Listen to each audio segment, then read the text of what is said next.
Welcome all. News of the day. News of the day today, Nikolai Goldobin's made it official. We all knew this was coming. Nikolai Goldobin will not be returning to the Vancouver Canucks. This is a mutual thing. He signs a 2-year deal with CSKA Moscow, so he'll be in the KHL, which is the best place for him to go. It was not working out in Vancouver. We'll see if 2 years from now it works somewhere else, but yeah, it wasn't working in Vancouver, and so he goes over to the KHL.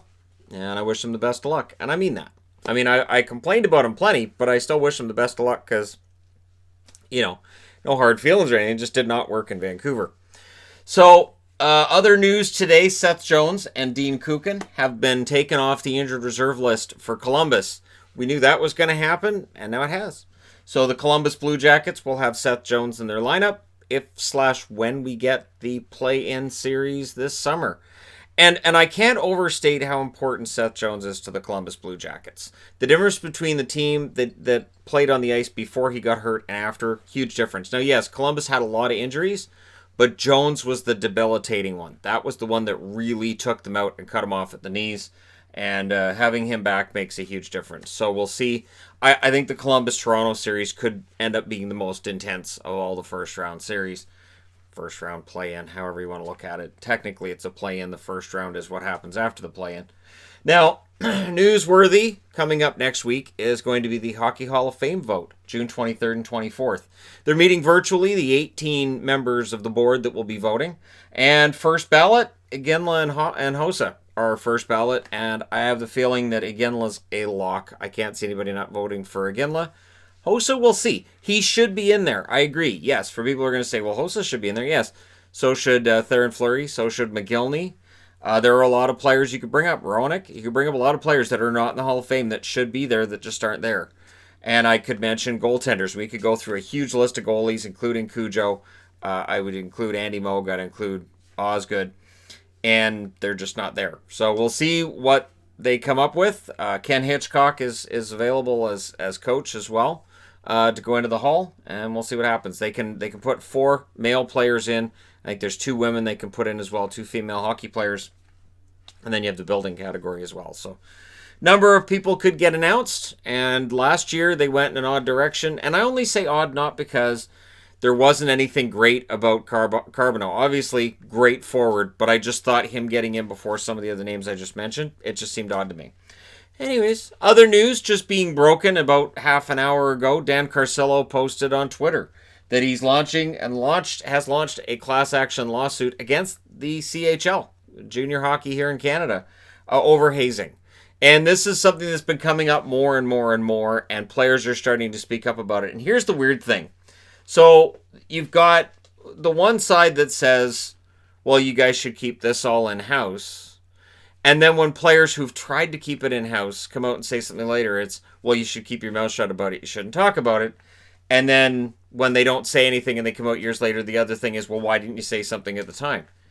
It's not a great environment. It is not an environment that definitely encourages players to come forward when something happens, especially as is normally the case. These are rookies in their first year, and they would be reporting guys who might be your scoring leader on the team. They might be first-round draft picks. They might be really highly thought-of players and respected by the rest of the team. And not only that, but then these guys can come back with, hey, I went through this when I was a rookie, so why are you too good for it? So there is definitely a culture that's been in hockey that Dan Carcillo is trying to help get rid of. And yes, people are going to mention Carcillo wasn't exactly an angel when he played and throughout his junior days as well. And he admits that. So he's trying to, change things when it comes to junior hockey.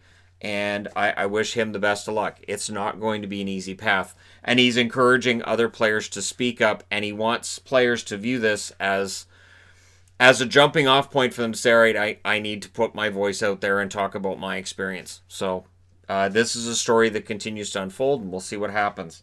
Also, being reported on Twitter, and again, we'll see whether or not this comes out.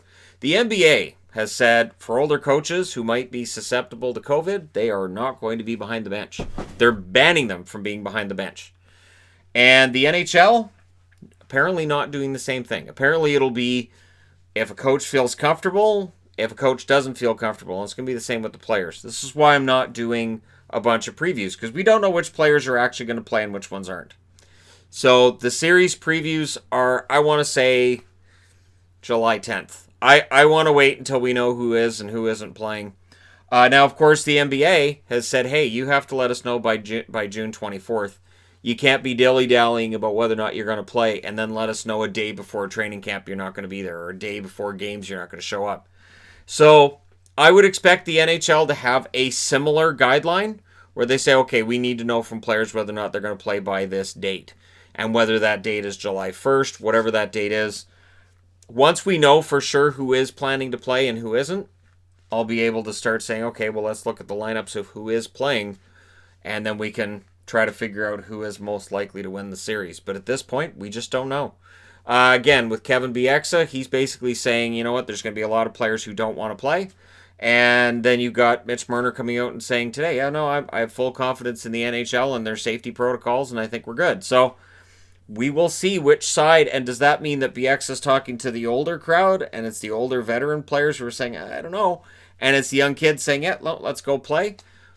We'll find out, I would think, over the next couple of weeks. And I'll be here to report on it when it happens. Let me know your thoughts in the comment section below as always. Don't forget to hit like and subscribe if you're browsing your way through. You just happened upon this video. I apologize for the camera getting a little shaky there. Got a box at my feet I got from Amazon. A book that I had ordered.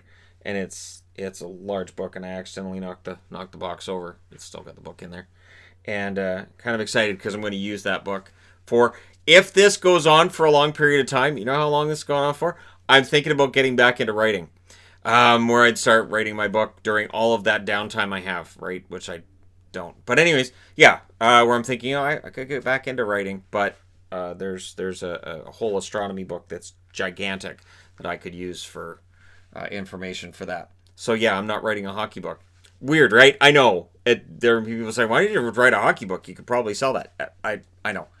I like to write sci-fi because I like going against what would be my better interest. Thank you guys so much for all your support and for helping me with my better interest, which would be the channel. And hope everybody is enjoying summer as summer has arrived here in my area. Hopefully it's arrived in your area as well. And I mean the better parts of summer, not the severe thunderstorm, tornado part of summer. That part of summer can go away. 2020's been a rough patch. Anyways, thanks again for all your support. I will talk to you again soon.